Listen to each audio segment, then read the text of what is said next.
Howdy everyone, Runt9 here, and welcome to Runt9 Looks at Sprint Robot Championship. Sprint Robot Championship is a game that I stumbled across while I was just browsing through my Steam Discovery queue, and it looks right up my alley. If you haven't been watching my streams recently, I've been playing the crap out of some Trackmania. Also been playing a lot of it offline as well. Trackmania is one of my favorite games of all time, and realizing that Trackmania Stadium is actually still around and still alive has rekindled my love for it. And so Steam was like, hey, if you like Trackmania, you might like this game that came out in early access February of last year, but I believe that they just hit their official launch a few days ago here in March. It is a first-person time trial racer from Rage Quit Studios, and it seems like the big perk for it is it's unlimited momentum, and it's got a little bit of parkour going on, and apparently is super hard with a super high skill cap. And so I think it'll fulfill a lot of that same role that, you know, Trackmania and Rocket League do, where it's not necessarily easy to pick up, but you can get in and start having fun immediately, but that high skill ceiling will give you a lot of room to try to master it.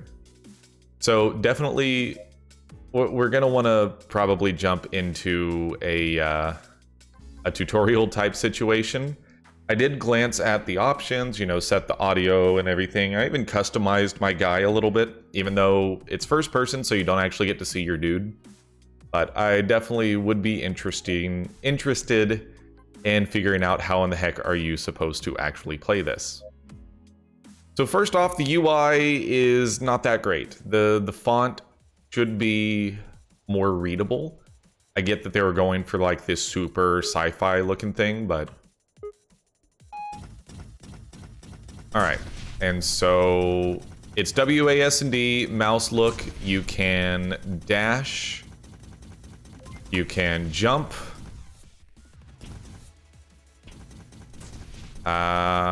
You can jump. Nope, you don't want to do that.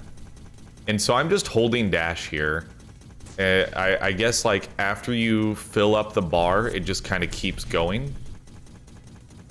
And so again, it said it's unlimited momentum. So you hold control to slide. Like I said, I did look at the controls ahead of time. Left shift to boost forward. That's what I'm doing. Oh crap. Okay, so we fell,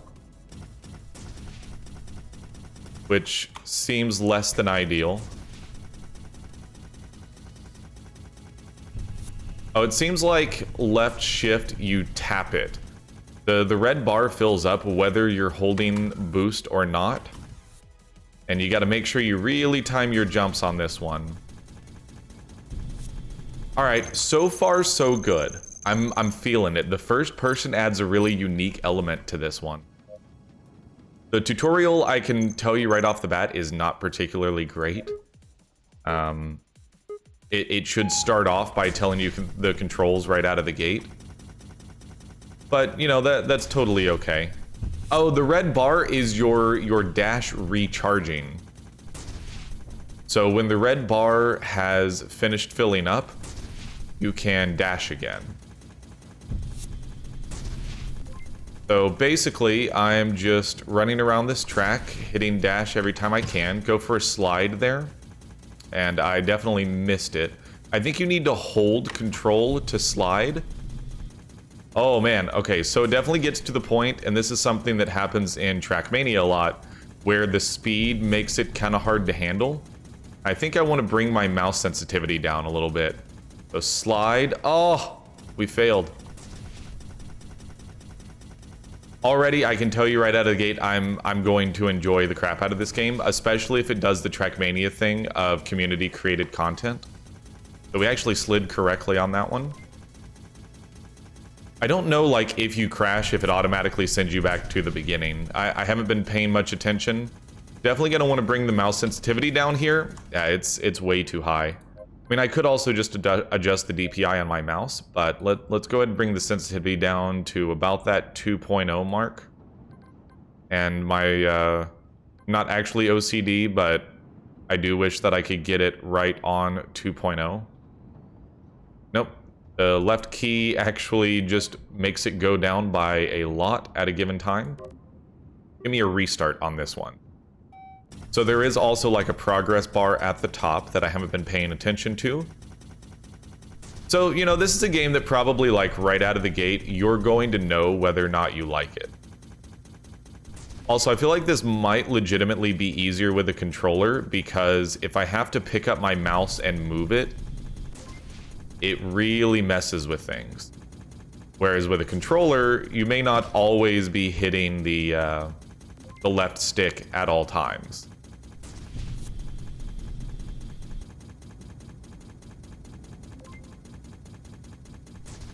I gotta make sure to hit dash every time that it's up. That is a thing you should do. And so this is basically just a circuit and just seeing like, okay, can you complete it?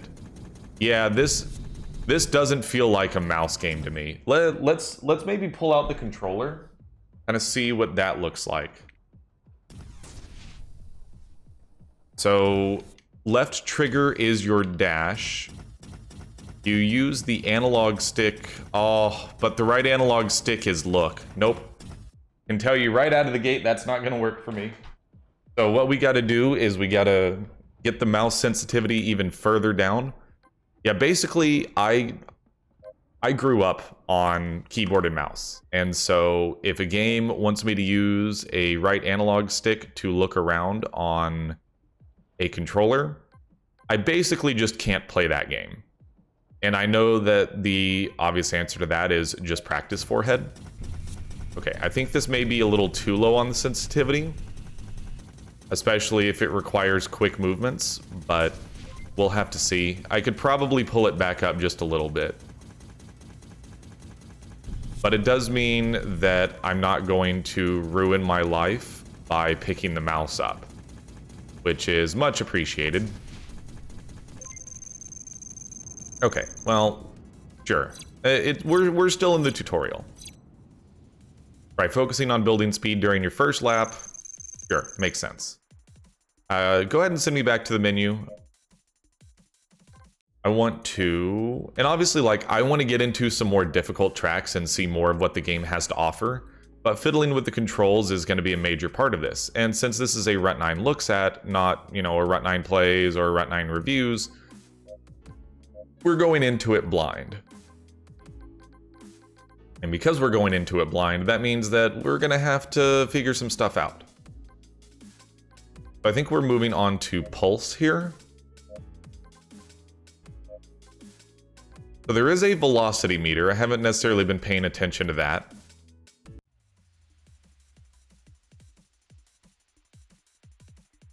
Hopefully the 1.0-ish sensitivity will work for us.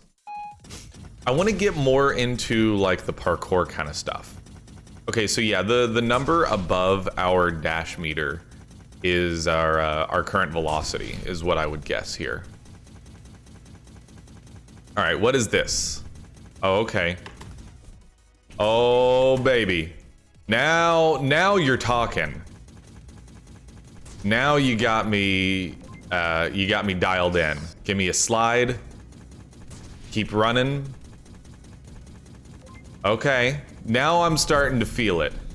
Now I'm really starting to feel what this game is all about. Oh, nice.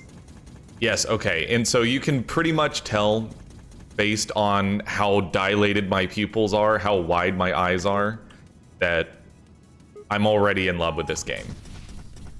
This has everything that I want in a time trial racer.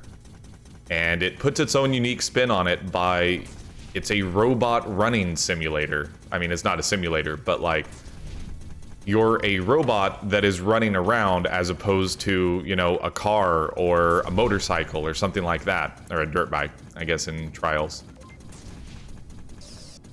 The slide and jump mechanics give you a little bit of the platforming capabilities.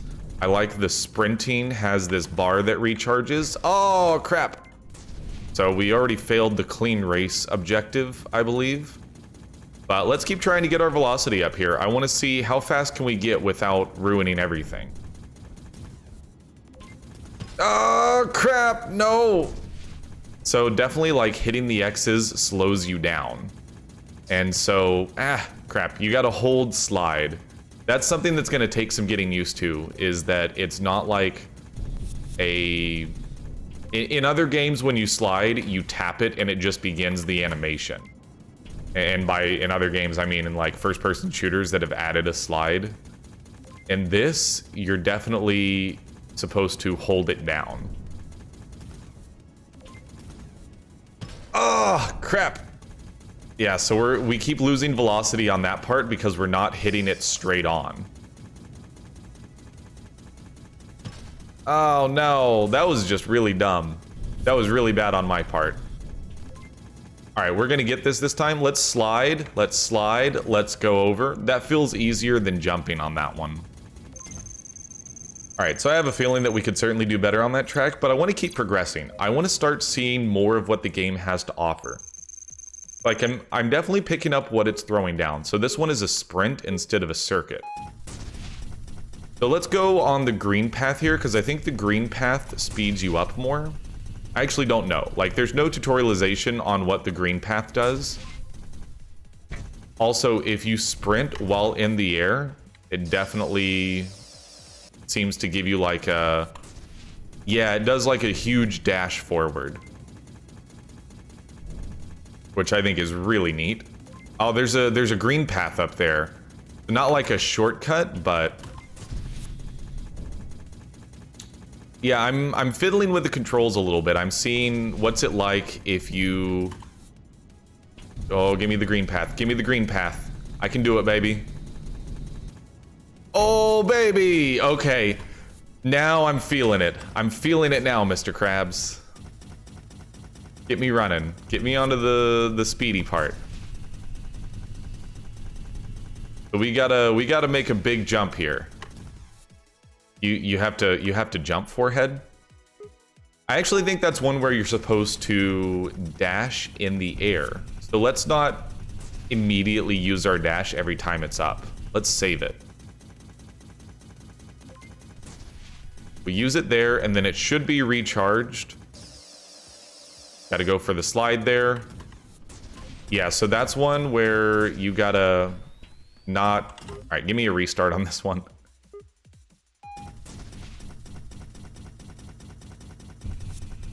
All right, so this one includes jumping and dashing in the air. And I think that saving our dash for these jumps is pretty vital to this track working the way it's supposed to. You also have to jump well before the end, which is something I wasn't doing before.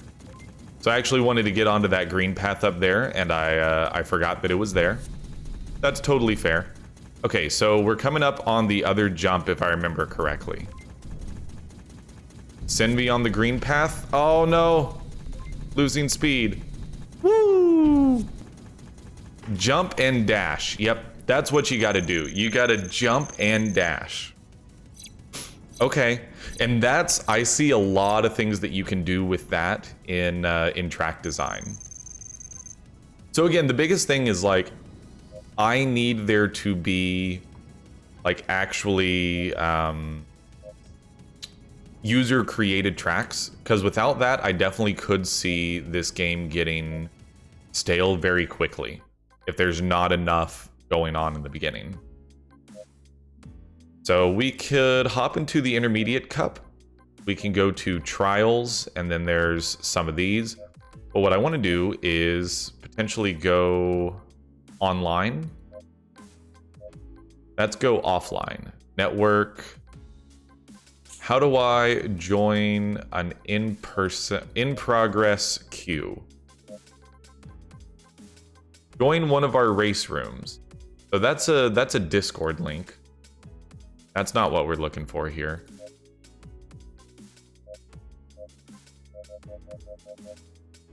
I mean, this game absolutely has to have online multiplayer, correct? I go to trials now. All right, so let's go to network. Let's just click on, I don't know, maybe double edge. No, that's a medium. We'll stick on the easy ones. Sprint, circuit. Give me whiplash and click start. So it's searching. What if I don't want to pick a track? What if I'm like, just put me on any track? I'm not sure how the online multiplayer works. So what I'm used to is like in Trackmania, you have different servers. The servers can determine what tracks they want to have in the rotation. Usually people can vote on them.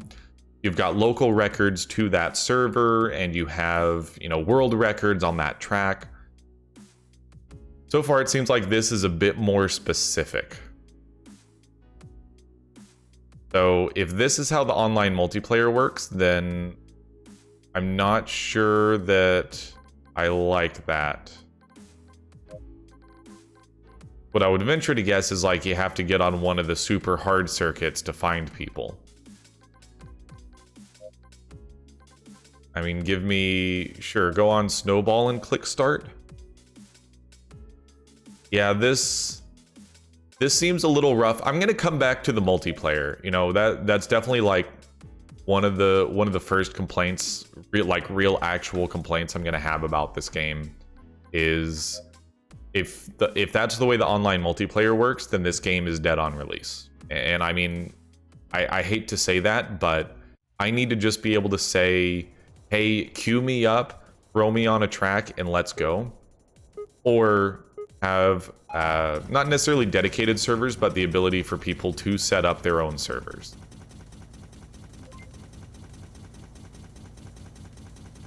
I think that you're going to run into a lot of issues trying to maintain a player base if you have to select an individual track in order to play online.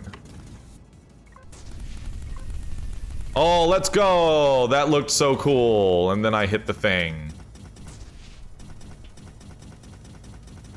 Alright, so your dash is definitely meant to just only be used in the air.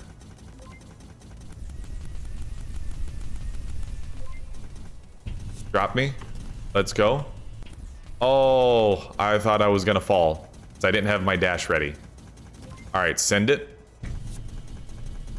I mean, don't get me wrong, I could still have a lot of fun with this game, but the whole thing with time trial racers is online multiplayer. And I mean, even if you could just like set a difficulty and say, give me any easy, any medium, anything hard or lower, or whatever the case may be.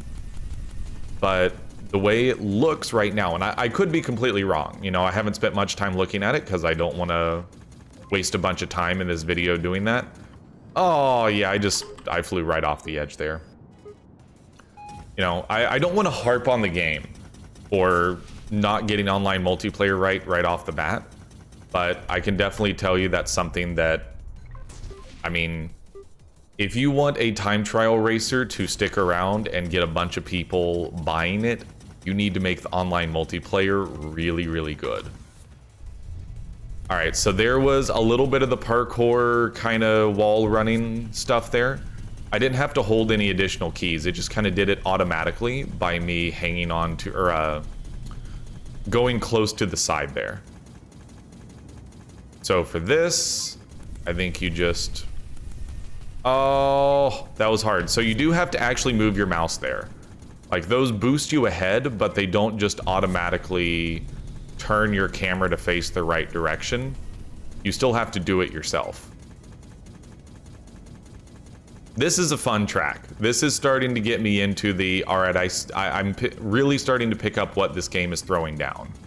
More different types of obstacles and stuff like that. And again, like, user-created tracks are easily going to be an absolute must-have for this game. I did the same thing that I did last time. I did exactly the same thing. I just flew off the edge there.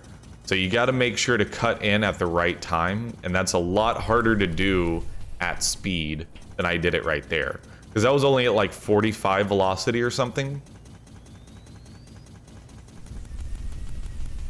Now, I do also want to say, like, the game looks pretty. It's got this certain aesthetic, and you know, it's got this super sci-fi, a little bit of, oh, what's it called? Not retro. I don't know what to call it, but it's definitely got this robotic sci-fi, a a little bit of cyberpunk kind of thing going on, and I'm definitely down with the aesthetic. It's very solid. It's immersive. You gotta that's a dash there, brother. Give me a full reset.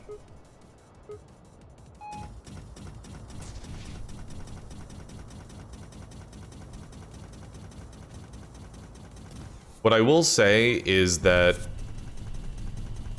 I feel like the locomotion is a little off, especially when it comes to the jumping and dashing. You know, it's something that right out of the gate I can tell you that it doesn't feel particularly natural. And obviously, like, it's not supposed to, but there we go. Finally got that right. You got to jump earlier and then dash. And then send me up the wall there. Okay.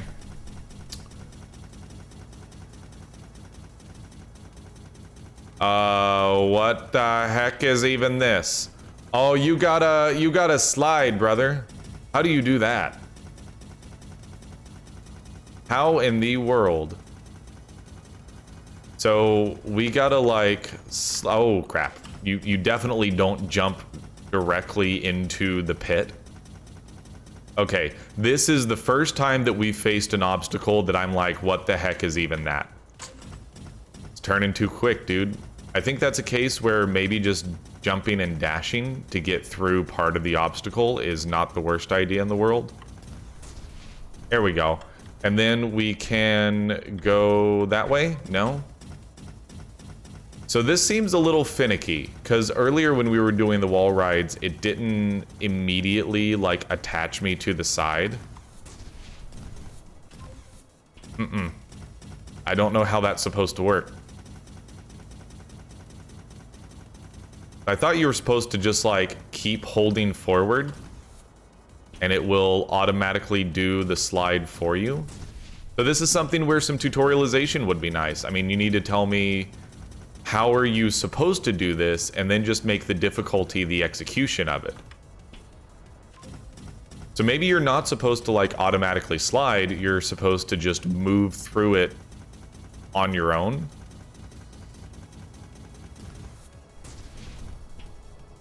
Nope. We're gonna get this though. You know, I think that running into our first difficult obstacle is a good thing, because it tells us a little bit more about what the difficulty in the game is supposed to look like. And maybe just like we're not coming into this with enough speed. Oh, there we go, baby. All right, figured it out. So with this, you gotta just go forehead. Okay. So it really is just about figuring it out. And again, like, I love that in games. Oh no, we just failed it. All right, give me a full reset. Now that we know a little bit more about what we're doing here. So this is definitely a game that, like, I very much would like to beat the tracks that are in the game and, you know, time trial those out online.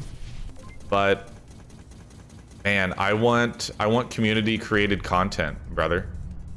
I'm telling you right now that that's going to be a killer for me. If there isn't a way, you know, in the game for there to be a level editor, that greatly concerns me for the longevity of this game. You know, that's where I would right out of the gate be worried about wanting to give this game like at least a C in support, if not worse. Either that or the developer needs to be ready to throw out a bunch of tracks over time. So on this one, what do? Well, you jump and you dash and you land right in the middle. Okay, give me a reset. I wanna beat this track and I wanna do it right.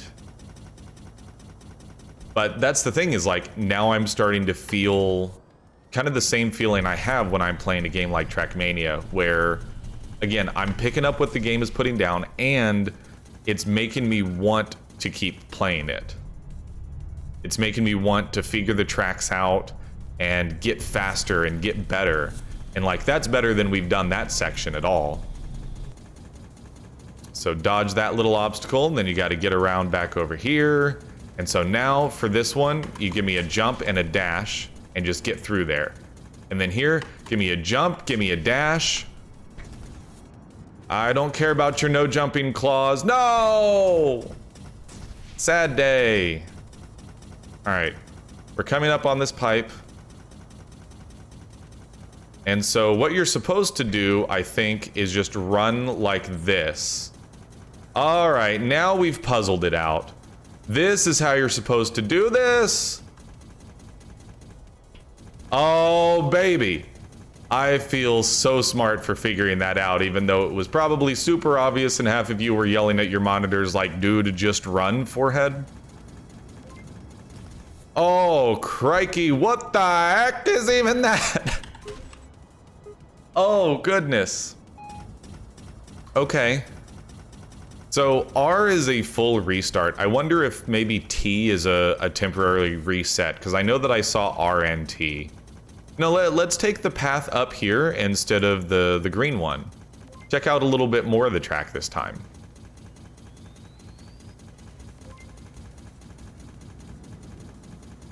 All right, so this is gonna send us through here. Oh, okay. So that's one where like you gotta run up the sides a little bit and have that launch you into the next section, I think. So like this, I see. So we're gonna do this without jumping. I think once we beat this track is probably where we'll cut the video off, but you know, like I said, I think you're probably getting a good feel for what the game is trying to do and whether or not it's your kind of game. You know, time trial racers have a bit of a specific niche, in my opinion. The niche fits for me very well. We're gonna get just back through this obstacle. Because I want to see, you know, like, what's the end of the track look like? Yeah, I know, no jumping. Sue me. Take me on the green path here, brother. All right, so for this one, we're just gonna jump and dash. You gotta jump earlier. What was that other control for T? Respawn is T. Yep. So respawn is what you're looking for in that situation. R takes you back to the beginning, resets your time, which is mostly what I do. Like if I screw up and my split is terrible, then yeah, I want to start back over at the beginning. But at this point, I would like to just finish the map. So give me a jump, give me a sprint. No. All right, so we may just call it here, but this is definitely a game that you know, I'd be looking at playing on stream. It doesn't feel like, you know, from a YouTube perspective that it would be that great, because most of it would be me just sitting here fiddling around and trying to beat each track. Which, I mean, it could be interesting, but I feel like there's a better way to do these obstacles, and maybe that's something that I should look up on my own time. We're gonna give it one more run here. Give me a little jump action. Okay. Now for this guy, you just run, forehead. It's easy. It's totally easy. This is, you know, I might be one of the best Sprint Robot Championship players ever. All right, so we're gonna call it there. Thank you so much for watching. I hope you enjoyed this. This was Sprint Robot Championship. It's currently $15 on Steam. Go check it out. It's a great game. Again, I'm worried about the online multiplayer and the potential lack of user-created levels, because if we go back to the main menu here, I did not see a level editor, and that's not good. Not gonna lie, because in Customize, that's customize your own, dude. But hopefully that's something that they will consider adding in the future. And again, I want to get a closer look at how the online multiplayer is supposed to work. But so far, so good. I like the game. It's a little finicky. The controls are a little weird, but it has that high skill ceiling that I love in a time trial type game. So anyways, you'll definitely be seeing a little bit of this on stream, and probably expect a review from me at some point on it. I think that this game is going to be deserving of that. But for now, that's gonna do it. Thank you so much for watching. I hope you enjoyed the episode. If you did, let me know via feedback, whether it be likes and dislikes or comments, or find me on Twitter at Runt9Plays and let me know what you think about it there. In addition, come check out those streams that I was talking about on twitch.tv/Runt9Plays. That's Wednesday, Thursday, and Friday at 5 p.m. Central Standard Time. But for now, that's all I got for you, and until the next episode, see you later.